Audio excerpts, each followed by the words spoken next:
जय हिंद, जय भारत। दोस्तों, पहलगाम के जख्मों पर मरहम रखने के लिए भारत ने जिस तरह ऑपरेशन सिंदूर किया, सारी दुनिया ने देखा।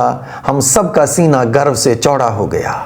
आतंक के ठिकानों पर जैसे प्रिसीजन स्ट्राइक्स हुई, 9 ठिकाने जिस तरह बर्बाद हुए, और जैसा 11 मई की प्रेस कॉन्फ्रेंस में हमारे DGMO lieutenant general Rajiv Ghai ने बताया, लगभग 100 टेररिस्ट हम मारे गए। और हमने वो तस्वीरें भी देखी, उनकी लाशें थी आतंकियों की, और पाकिस्तान की सेना वहां सजदा कर रही थी। पाकिस्तान के राष्ट्रपति और वहां के सेना प्रमुख की ओर से उनकी लाशों पर रीत चढ़ाए जा रहे थे। तो पाकिस्तान यूं भी बेनकाब हुआ कि किस तरह आतंक और पाकिस्तान एक दूसरे के साथ हैं, वो सब ने देखा। उसके बाद पाकिस्तान ने रिटेलिएट किया और उधार के हथियारों से भारत में जम्मू कश्मीर से लेकर गुजरात तक जैसे हमला करने की कोशिश की, वो भी हम सब ने देखा। लेकिन इंडिजिनसली डेवलप्ड हमारे एयर डिफेंस सिस्टम्स ने जिस तरह सक्सेसफुली डिफेंड किया भारत की सीमाओं को, दुश्मन की वो मिसाइल्स और ड्रोन जिस तरह खिलौनों की तरह बर्बाद हुए, वो भी हमने देखा। ये बड़े गर्व की बात है हम सब के लिए कि चाहे हमारा एयर डिफेंस सिस्टम हो, जिसने पाकिस्तान से आई मिसाइल्स को, ड्रोन्स को बर्बाद किया, और चाहे काउंटर रिटेलिएशन करते हुए हमारी मिसाइल्स और हमारे ड्रोन्स की सक्सेस हो, जिन्होंने वहां जाके उनके कितने सारे एयरबेस को डिस्ट्रॉय किया, उनके राडार सिस्टम को डिस्ट्रॉय किया, और वो तस्वीरें इंटरनेट पर अवेलेबल हैं।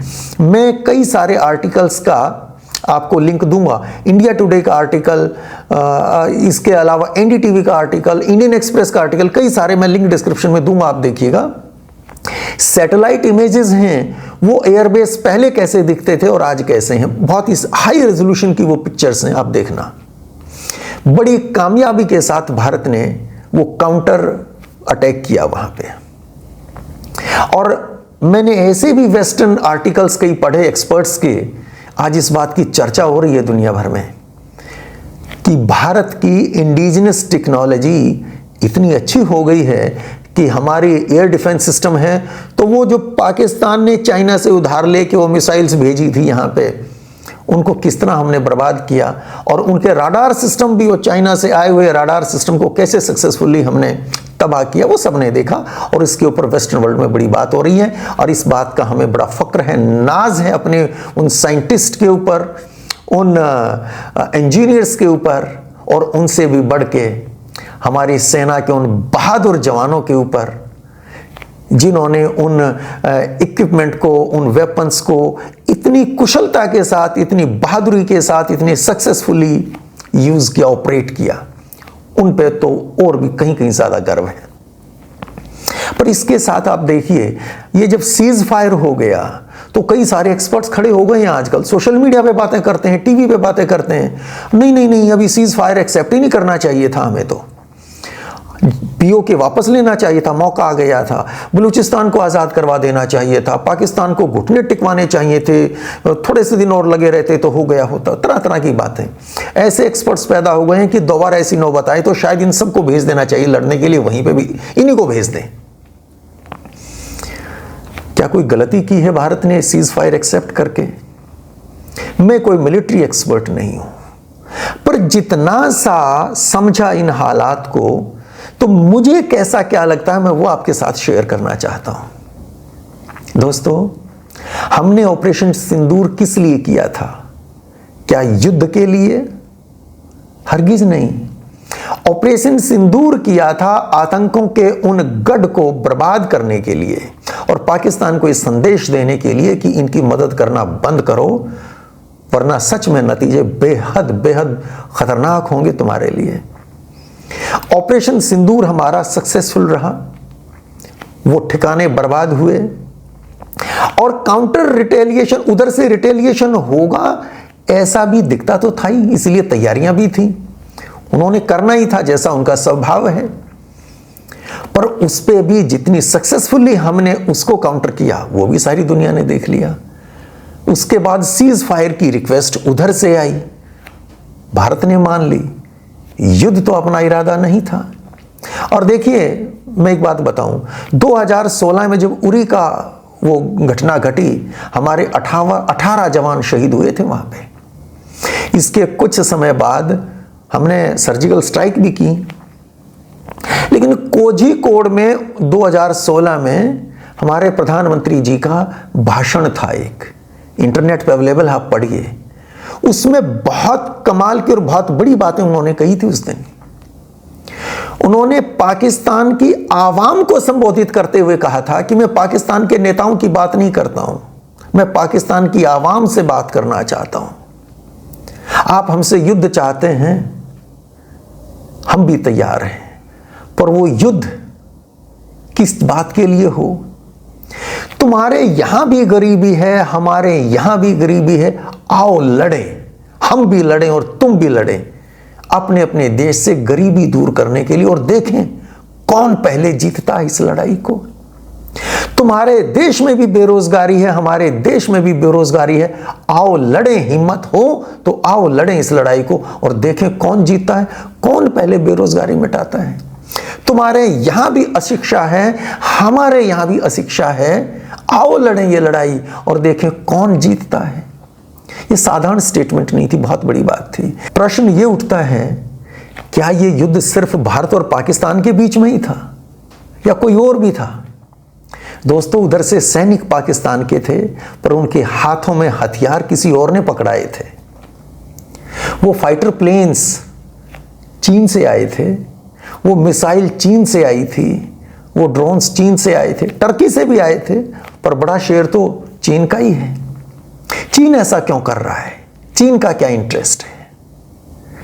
देखिए, भारत आज दुनिया में सबसे तेजी से उभरती हुई, बढ़ती हुई इकोनॉमी है, ये हम सब जानते हैं। मैं वर्ल्ड बैंक के कुछ रिपोर्ट्स दूंगा आपको स्टेट्स की।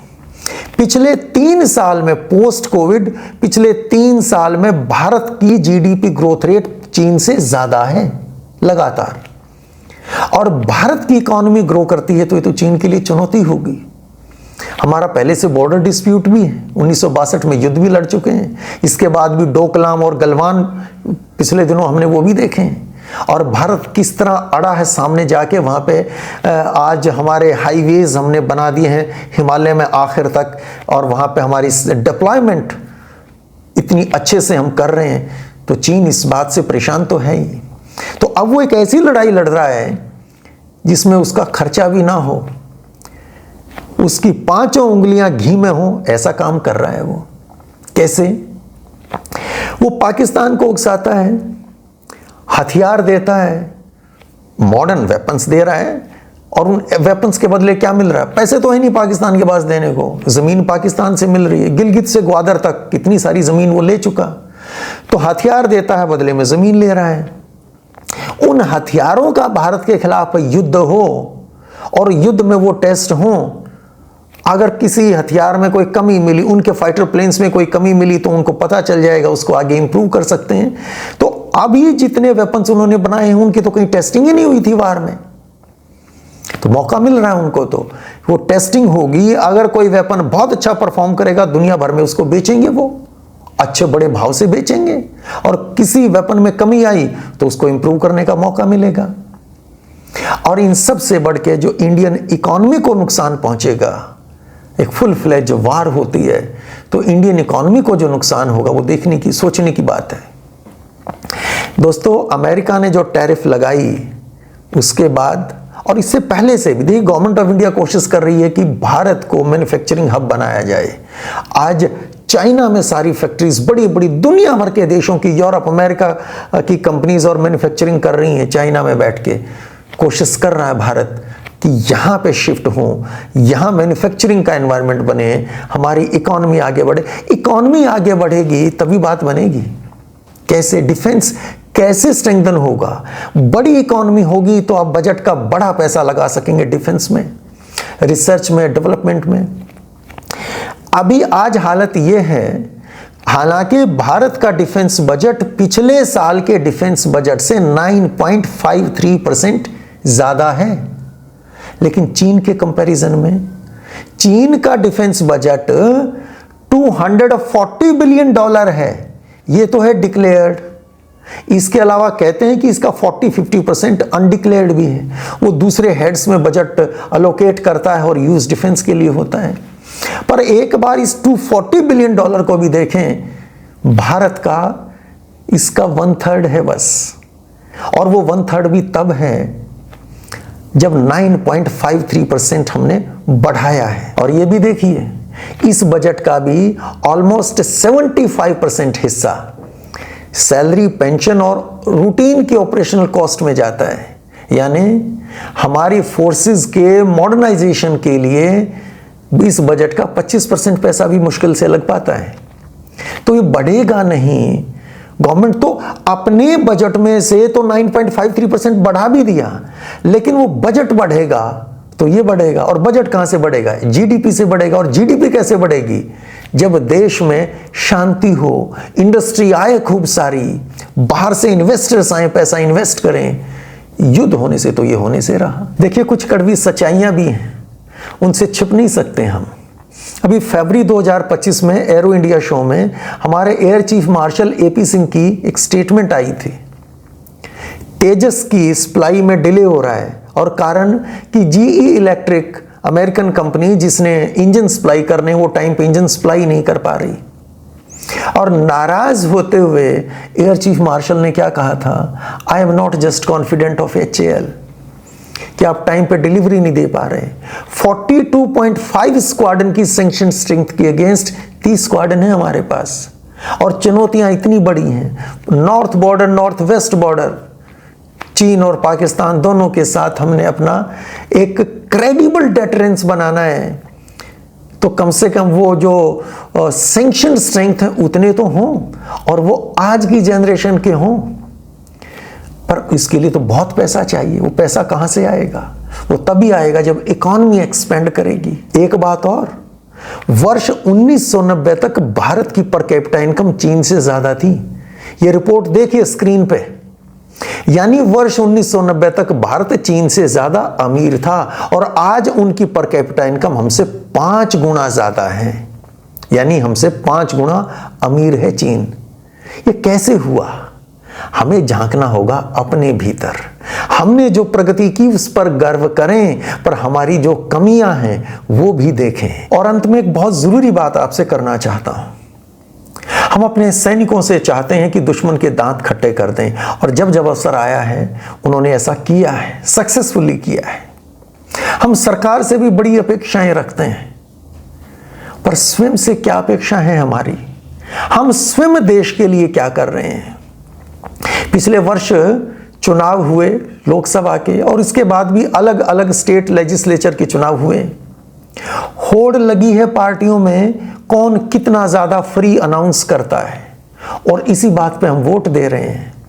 हमें अपने लिए सब कुछ फ्री चाहिए, बिजली फ्री, पानी फ्री, ट्रांसपोर्टेशन फ्री, हमें cycle free, scooty free, laptop free. कोई कुछ कह रहा है, कोई कुछ कह रहा है, कोई कुछ कह रहा है, और हम ये देख के वोट दे रहे हैं। वो फ्री कहां से? कोई अपने घर से दे रहा है क्या?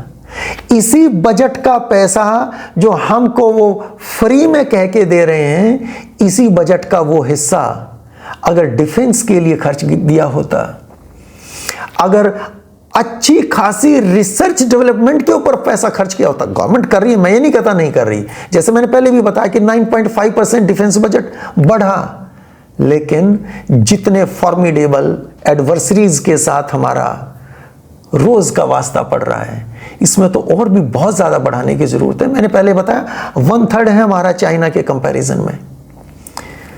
तो आप ये सोचिए कि अगर हम जो फ्री का मांग रहे हैं, अब कुछ लोग यहां भी कहते हैं अरे हमारे फ्री पे आपको एतराज है, उधर तो ये हो गया, वो हो गया, वो हो गया। ये मैं इस बात में विश्वास नहीं करता हूं। मैं क्या कर रहा हूं, मैं अपनी बात तो करूं। उसने गलत किया है तो फिर मेरे को भी अधिकार है। तो फिर मैं ये भारत माता की जय बोलना बंद कर दूं अगर मेरा कोई कंट्रीब्यूशन नहीं है, फिर मुझे नहीं बोलनी चाहिए ये बात। तो हम क्या कर रहे हैं? क्या हम पूछते हैं किसी पॉलिटिकल पार्टी से कि भाई किस बात की फ्री अपनी जेब से दे रहे हो क्या? आप ये बताइए, आप इस देश में हायर एजुकेशन के लिए, आप रिसर्च डेवलपमेंट के लिए, टॉप इंस्टीट्यूशंस नए खोलने के लिए, उनको बढ़ाने के लिए, वहां क्वालिटी एजुकेशन इंप्रूव करने के लिए, इसरो, DRDO जैसे बहुत सारे ऑर्गेनाइजेशन खड़े करने के लिए उसके लिए कितना बजट रख रहे हो, कितना उसमें बढ़ाओगे ये बताओ। आप चुनाव, आपकी सरकार बनी तो वहां क्या नया करने वाले हो, वो हम नहीं पूछते। हम किसी पार्टी के मैनिफेस्टो में ये नहीं देखते, उसमें हमारी कोई रुचि नहीं। हम अपना टैक्स भी ईमानदारी से नहीं देते। 100% लोगों पे अप्लाई नहीं करती, पर बहुत सारे हैं जिन पर ये बात अप्लाई करती है। अब जिन पर ये अप्लाई करती है वो तो अपने गिरेबान में झांके, मैं अपने गिरेबान में झांकूं। सिर्फ सरकार से और सैनिक से ही अपेक्षाएं करें, नहीं सीज फायर नहीं होना चाहिए था, अभी तो पीओके ले लेना चाहिए था।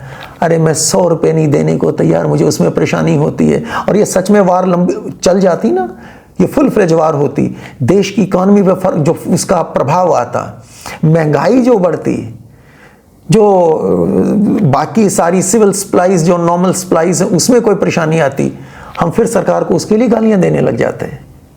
हमें अपनी सुविधाएं कम नहीं चाहिए पर बाकी सब हो, ये क्या सही है?